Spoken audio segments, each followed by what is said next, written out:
Welcome back. Your Excellency, talk to us about this broad-based government. What do you make of it? Because, there's been hue and cry from especially partners in the Azimio coalition that the opposition is being killed by the government of the Republic of Kenya, which is led by His Excellency President William Ruto. What do you make of this broad-based government? Do you think it came in at the right time for the country? Yeah, I think, there were several problems that, brought about this broad-based government. The government, the Kenya Kwanza government was dysfunctional. It was imploding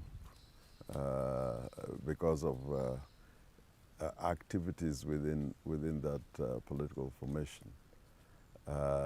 And in the country, there was a lot of dissatisfaction with, the cost of living.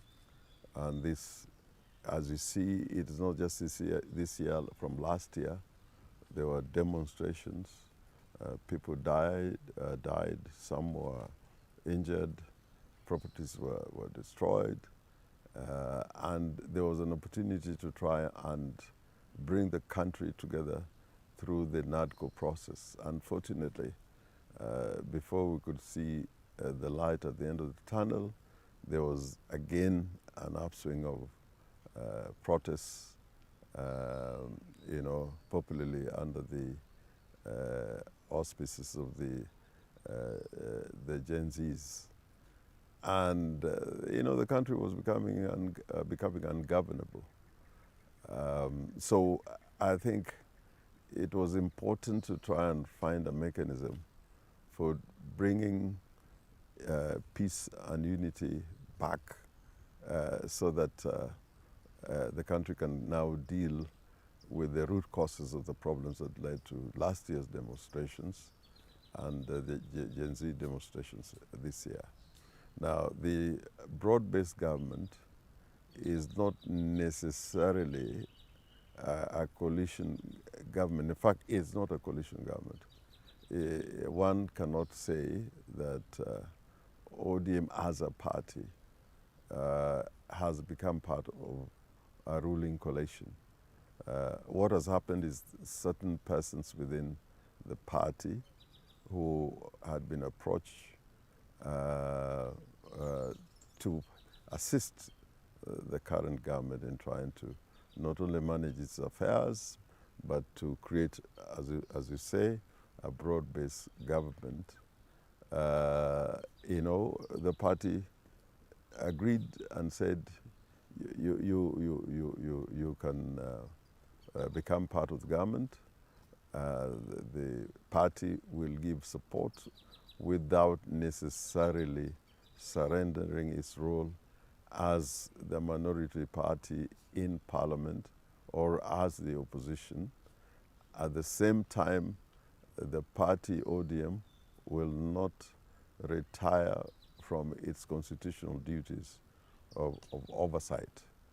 The question of legislation and representation goes across all the parties, the duty of all the parties and members of parliament to undertake those functions. But when it comes to oversight and by a constitutional construct, the leadership of the organs within parliament, the committees, the oversight committees, it was by necessity and by design that those committees had the leadership and chairmen or chairpersons coming from the party in opposition. So ODM is still the minority party. The elements of ODM have been invited to be part of the government. We think there's a national agenda as contained in the NADCO report and other issues that have emerged that will require resolution in a structured manner. And I, for one, am waiting for that time to come when not just the political parties, but all the stakeholders could be able to sit down and deal with the root causes or some of the problems that led to the demonstrations that we saw last year and this year. And by the way, it is not unheard of, people going into government formed by adversaries. In the United States of America, during the Clinton administration and even during the Bush administration, you had elements from key figures from the Democratic Party serving in the Republican government.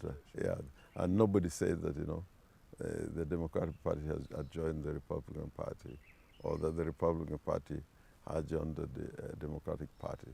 And even members of the party affected, be it Democrats or Republicans,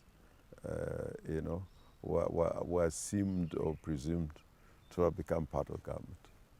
Wow, that's interesting, because I think that's a point a lot of Kenyans are missing, because argument out there is that ODM has betrayed